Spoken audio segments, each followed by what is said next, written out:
राज्यातील सर्व शेतकऱ्यांसाठी आजच्या दिवसभराच्या महत्त्वाच्या ठळक आणि झटपट बातम्या. कर्जमाफीसाठी पूर्वतयारी सुरू. सोसायट्याकडून थकबाकीदार शेतकऱ्यांकडे कागदपत्राची होते मागणी. अतिवृष्टीची मदत राज्याने केंद्राकडे मागितलीच नाही. नुकसानीच्या मदतीसाठीचा प्रस्ताव अद्यापही पाठविला नसल्याचा केंद्राचा दावा. महिन्यानंतर सुधारणा. काश्मीरात पाठवणुकीच्या केळीला 2000 रुपये दर. पीक विम्यासाठी 15 डिसेंबर पर्यंत मुदतवाढ. रब्बी हंगामासाठी हरभरा पिकाचा समावेश. 90 रुपये प्रति हेक्टर विमा दर. पीक विमा काढण्यासाठी जिल्ह्याकरिता भारतीय कृषी विमा कंपनी लिमिटेड मुंबई ही राहणार असून हरभरा पिकाकरिता विमा संरक्षित रक्कम 36,000 रुपये आहे. रासायनिक खताच्या दरात पुन्हा वाढ. शेतकरी मेटाकुटीस. गोणी मागे 200 ते 250 रुपये अधिक मोजावे लागणार. शिंदेसोबत मतभेदी नाहीत, पण सर्व गोष्टीवर एकमतही नाही. मुख्यमंत्री फडणवीसांकडून महायुतीतील मतभेदांना पूर्णविराम देण्याचा प्रयत्न. मका हमीभाव खरेदीसाठी नोंदणी सुरू. शेतकऱ्यांनी स्वतः उपस्थित राहणे बंधनकारक. 15 डिसेंबर पर्यंत दिली मुदतवाढ. मध्य महाराष्ट्र मराठवाड्यात थंडीच्या लाटेचा हवामान विभागाचा इशारा. राज्यभर राडे. मतदानाला गालबोट. बोगस मतदारांची धरपकड. पैसे वाटप. हाणामारी. लाठीचार्ज. मतमोजणी लांबणीवर. 21 डिसेंबर रोजी निकाल. उर्वरित निवडणूक प्रक्रियेवर परिणाम होऊ नये यासाठी उच्च न्यायालयाचा निर्णय. शेतकरी मदतीचा मुद्दा गाजला. कृषी मंत्री काल म्हणाले नाही, आज म्हणाले हो. प्रस्ताव आला. अतिवृष्टीच्या मदतीवरून गुंजावर. राज्याने केंद्राला प्रस्ताव 2 महिने उशिरा पाठवला. मोठा खुलासा.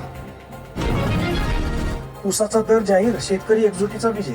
साखर कारखाने पहिला हप्ता 2775 रुपये. पुणे जिल्ह्यामध्ये मतदानाची सरासरी टक्केवारी घसरली. तळेगाव दाभाडे सर्वात कमी 49.24% मतदान.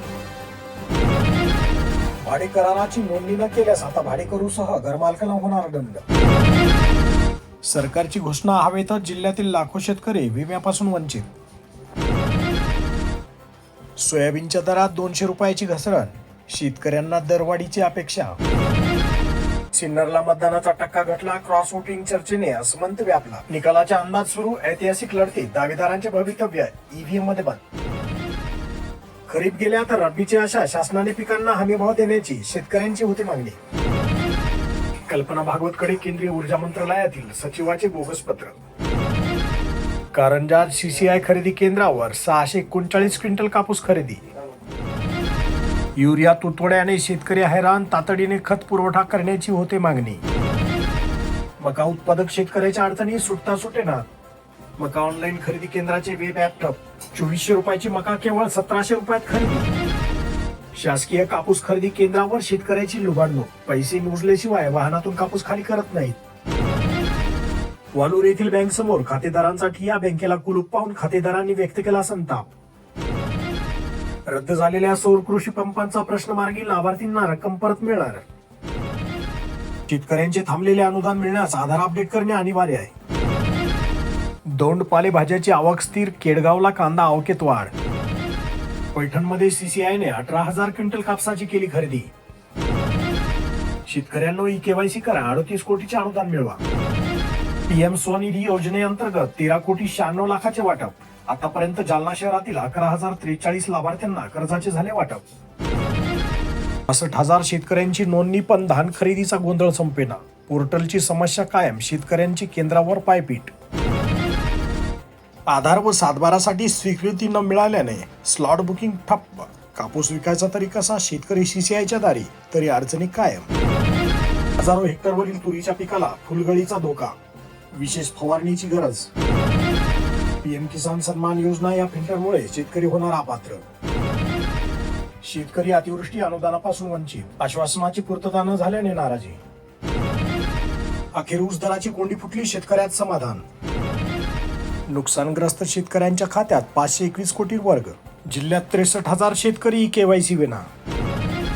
कपास किसान ॲपमुळे शेतकरी अडचणीत. ऑफलाईन खरेदीची मागणी जोरात. सोयाबीनचे उत्पादन घटूनही भाव स्थिर. क्विंटल मागे 1,500चा फटका. शेतकरी अडचणीत. रब्बी हंगामातील 80% पेरण्या पूर्ण. गव्हाची सर्वाधिक क्षेत्रात पेरणी. तेलबियांकडे शेतकऱ्यांचा कानाडोळा. नाशिक जिल्ह्यात रब्बीची 28% पेरणी. पेरण्या संत गतीने. गहू ज्वारी सर्वाधिक लागवड.